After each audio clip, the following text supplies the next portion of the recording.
gente alcançará as metas. Então, eu venho defender que os governos locais devem fazer alguma coisa e a gente vem instigar, né, o que é que eles estão fazendo. A ONU, quando estava naquele momento de elaboração dos 17 objetivos, ela teve um cuidado em separar atribuições para cada um das instituições, né? Um papel para o governo, um papel para a sociedade, um papel para as universidades, e essa junção é que faz com que a Agenda 2030 seja um novo norte, seja um novo desafio para que a gente consiga implementar uma sociedade mais justa, economicamente viável e ambientalmente equilibrada, né? Ambientalmente sustentável. E os diversos atores devem assumir esse compromisso, e os governos locais, por eles estarem mais próximos do cidadão, por eles estarem ali no dia a dia, eles têm um papel muito importante de regulamentar e de fazer com que as pessoas realmente estejam atentas à Agenda 2030. Existe uma publicação, não sei se vocês conhecem já, mas é o Roteiro para a Localização dos Objetivos de Desenvolvimento Sustentável, e essa publicação ela declara que os governos eles não devem ser vistos como meros executores, pelo contrário, eles são formuladores de políticas, agentes catalisadores de mudanças e estão melhor posicionados para conectar essas metas que são globais às realidades locais, pensar globalmente, agir localmente. E aí existe um processo que se chama localização dos ODS ou territorialização da Agenda 2030, que consiste justamente em como cada governo olha para essa agenda e diz como eu adapto e implemento isso no meu território. Então, é sobre essa perspectiva que a gente dialoga, né? E aí vem a questão, como é que os governos brasileiros, como é que as nossas capitais estão estudando isso? O nosso desejo, né, Paula, era fazer estudo com 5.570 municípios brasileiros. Era utilizar cada município e estabelecer um ranking onde a gente pudesse ver, nossa, quantas boas práticas nós temos e quantos governos ainda estão alienados e alheios a essa temática. Mas, devido às limitações de pessoas, recursos, tempo, a gente fez um primeiro escopo, né? Aplicou a pesquisa no primeiro escopo com os 26 estados e o Distrito Federal. Essa primeira parte foi fruto de um TCC que eu fiz da minha especialização em gestão pública, e logo em seguida a gente acrescentou o estudo analisando as capitais. Se a gente entendeu assim, olha, vamos analisar pelo menos as capitais, vamos ver como elas estão se portando frente a esse tema. Então, hoje eu vou compartilhar os resultados desses dois recortes, né? E aí, quando eu estava falando dos estudos, eu preciso evidenciar que algumas publicações já vêm surgindo com a necessidade de fazer que os governos reconheçam o papel. Enquanto essa agenda está distante deles, eles não vão saber o que fazer. É necessário pegar na mão de cada secretaria, de cada ente governamental. O professor Júlio atuou aí na FAPERN, né, na Fundação de Apoio à Pesquisa. Eu acho que ele vê a importância da gente estar discriminando o passo a passo para que os governos, de fato, implementem essa agenda. Então, tem algumas publicações que permitem isso. E eu destaco aqui o relatório de atividades da Comissão Nacional dos ODS. E, a título de informação, o Brasil criou em 2016 uma comissão nacional para fazer com que os ODS fossem implementados. Essa comissão era a nível de governo, reuniu várias entidades, o IBGE, o IPEA, representantes da sociedade civil, representantes do setor acadêmico. A ex-reitora, a professora Ângela, ela foi eleita para estar representando as universidades, as instituições de ensino superior nesse contexto, e essa comissão ela esteve ativa por 2 anos, de 2016, 2017, 2018, 2 anos e pouquinho, e com um decreto presidencial em 2018, essa comissão foi extinta. Então, esse papel, esse avanço que a gente tinha tido está em processo de retrocesso, e aqui eu sei que não é ambiente para a gente discutir questões políticas, mas eu acho muito importante que vocês saibam que a gente estava num trilho, a ONU vinha reconhecendo o Brasil como um dos governos que estavam alinhados à Agenda 2030, e de uma hora para outra, nem sequer o relatório de prestação de contas da implementação a gente tem conseguido fazer. Então, eu tenho essa importante missão de passar essa mensagem. Avançando, a gente tem alguns passos para a incorporação da agenda. Não é fácil, existem inúmeras publicações, e eu procurei sintetizar aqui 5 passos. O primeiro é que os governos eles precisam, né, sensibilizar e defender a ideia. eles precisam olhar para as suas ações e falar, nossa, nós precisamos estar sensíveis ao que propõe a Agenda 2030. A gente precisa combater o déficit habitacional, a gente precisa fazer com que tenha água potável, a gente precisa promover o consumo e o trabalho decente. Então, lastreando todos aqueles 17 ODS, o governo precisa olhar para as suas políticas e fazer essa sensibilização, esse papel de os atores estarem no mesmo barco, né? Num segundo momento, é um segundo momento de diagnóstico, onde ele levanta a sua situação das suas políticas e vê como ele está em relação aos ODS, porque aí sim ele consegue identificar, que é o passo 3, e definir prioridades. Em outro momento, ele precisa preparar os instrumentos, dispor de recursos financeiros para saber que política ele vai implementar para convergir para qual ODS. O passo 5º, que eu também considero fundamental, é construir mecanismos de governança. Enquanto a Agenda 2030 for tratada de forma secundária ou superficial, os governos vão fingir que executam a agenda e a ONU vai fingir que acredita. Mas, na prática, para que realmente a gente alcance resultados satisfatórios, é fundamental construir estruturas implementadoras da Agenda 2030 em âmbito local. Esse contexto aponta para que algumas iniciativas vêm sendo feitas, nem tudo está perdido, mas de que maneira os governos estão alinhados, o que é que eles vêm fazendo, né? É onde a gente encaixa no passo 2 e nós tivemos a seguinte pergunta norteadora do nosso estudo: como os governos dos estados brasileiros e os governos de suas capitais estão institucionalizando a Agenda 2030 em seu planejamento? Ou seja, será que eles têm promovido ações de sensibilização dos ODS e têm desenvolvido plataformas para disseminar a agenda? Será que eles têm criado as estruturas implementadoras dos ODS, com destaque para essas comissões que eu ressaltei? Será que existe alinhamento entre a Agenda 2030 e os instrumentos de governo, seja plano plurianual, seja lei orçamentária ou qualquer que seja o outro instrumento?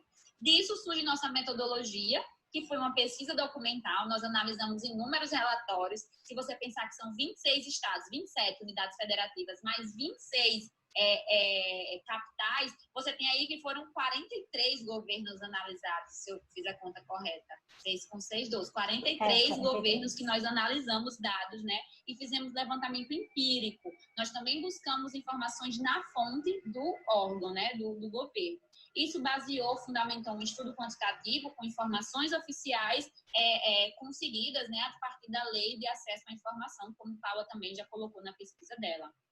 Isso nos traz um estudo censitário sobre os estados e sobre as capitais brasileiras, e a gente vai discutir agora simplesmente esses resultados a partir dessas 3 óticas: ações de sensibilização, criações de comissões dos ODS e alinhamento dos PPAs.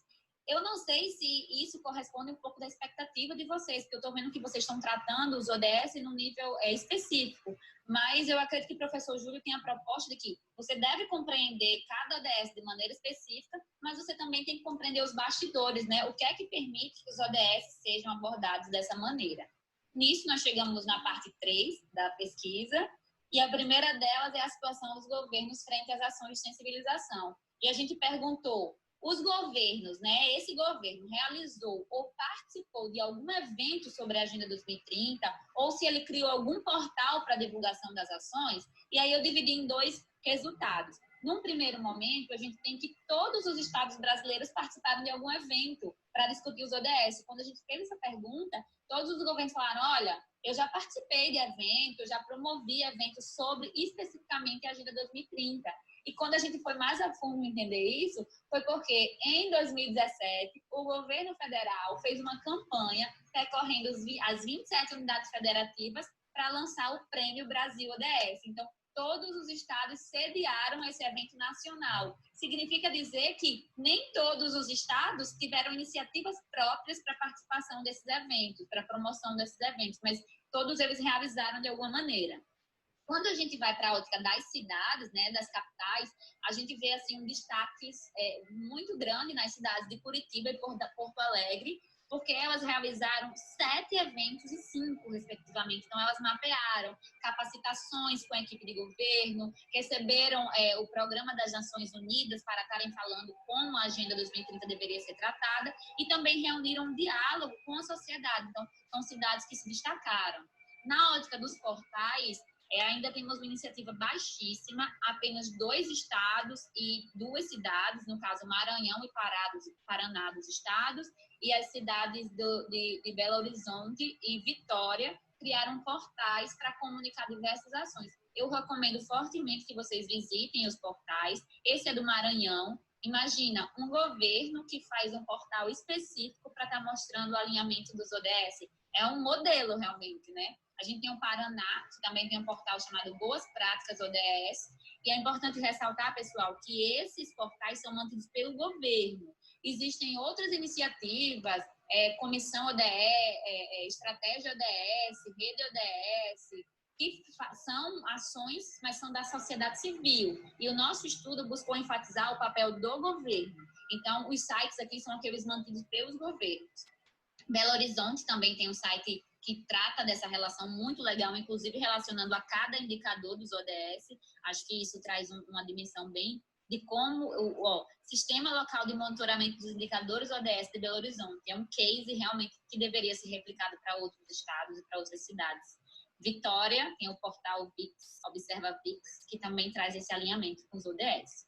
Partindo para a criação das estruturas implementadoras, que são as comissões, que são órgãos do governo dedicados a tratar do tema, a gente tem que esse processo de planejamento, de territorialização dos ODS, implica em você pensar estruturas governamentais que sejam capazes de dar conta disso. Então, a ONU, ela recomenda que sejam criadas comissões subnacionais capazes de promover a internalização dessa agenda global no território. Então, isso é um fator importante e que impulsiona os ODS. Na ótica dos estados, esse estudo foi feito, compilado em maio desse ano. Nós temos que apenas 6 estados, Maranhão, Piauí, Rio Grande do Norte, Pernambuco, Distrito Federal, Goiás e São Paulo, eles realizaram decretos instituindo comissões específicas para isso. Alguns outros estados retornaram falando que tinha alguma estrutura implementadora, mas quando a gente foi observar, era num caráter muito superficial. De fato, não era uma estrutura. Eles delegaram a uma pequena secretaria, num pequeno cargo, a coordenação dos ODS, que não se configurava numa estrutura implementadora. Na ótica das capitais, apenas 6 criaram tais estruturas, né? Quantitativo de apenas 6 criou, sendo a cidade de Campo Grande, Curitiba, Manaus, Rio Branco, Rio de Janeiro e São Paulo. Outras 4 cidades se articularam de alguma maneira, como é o caso de Belo Horizonte, Porto Alegre, Teresina e Vitória, que não criaram comissões, mas criaram estruturas que realmente se assimilavam a essas comissões. Então, esse cenário mostra que nós estamos muito atrasados, que os estados ainda não fizeram eventos, nem criaram estruturas, né? Quanto ao alinhamento dos ODS aos planos plurianuais, eu não sei se vocês conhecem, mas o PPA ele é o principal instrumento de planejamento governamental. O PPA ele é elaborado por um momento de 4 anos e ele traduz as principais missões, né, as principais ações do governo que será realizada pela administração. E esse PPA, nossa, se isso é o principal instrumento de governo, eles devem estar alinhados aos ODS. Porque como é que a gente vai saber se qual política está contribuindo para qual objetivo? Se não existir esse alinhamento, vai ficar solto e, mais uma vez, os resultados serão mensurados de forma superficial, como aconteceu com os ODM, que eram os Objetivos de Desenvolvimento do Milênio. Então, a gente não pode incorrer no mesmo erro de praticar uma nova agenda e não criar mecanismo de monitoramento. Nesse caso, quanto aos PPAs na ótica dos estados, o estudo apontou que apenas 33% não estão, enquanto 67%, ou seja, 18 estados, eles já se alinharam aos ODS, porém, existem níveis de alinhamento. Eu não trouxe isso aqui para vocês, mas é possível identificar que alguns estados, eles só citam os ODS no PPA. Eles só falam, esse PPA foi elaborado à luz da Agenda 2030. Mas quando você vai para cada programa governamental, não tem como saber esse programa aqui contribui para qual objetivo. Poucos estados fizeram isso, então isso é algo que nós precisamos superar. Na ótica das capitais, o cenário é muito mais desafiador, né? O PPA de apenas 6 cidades está alinhado, isso é baixo, isso é 23%. Então, como é que a gente tem os principais instrumentos de governo que não estão dialogando com a Agenda 2030? Para onde é que a gente vai caminhar? Que trajetória, a que caminho nós estamos querendo chegar, né? E isso parte para uma conclusão, passando aqui nos quase minutos, e a conclusão é que os governos, eles ainda precisam avançar. A gente conseguiu reunir um conjunto de boas práticas, né, de pontuais estados, e produzimos um retrato da situação dos governos brasileiros frente à implementação e incorporação da Agenda 2030. Mas ainda precisa avançar muito, precisamos aprofundar essa temática, precisamos trazer com que esse estudo se torne uma referência para a gestão pública, para que a gente veja o que nós precisamos fazer e o que nós precisamos replanejar, né? Então, em linhas gerais, esse é um dos primeiros produtos que nós ainda temos muita vontade de estar compartilhando outras ideias e outros resultados com vocês. Muito obrigada. Concluí. Parabéns, Jéssica, pela apresentação. A gente fica querendo mais tempo, né? Assim, para discutir.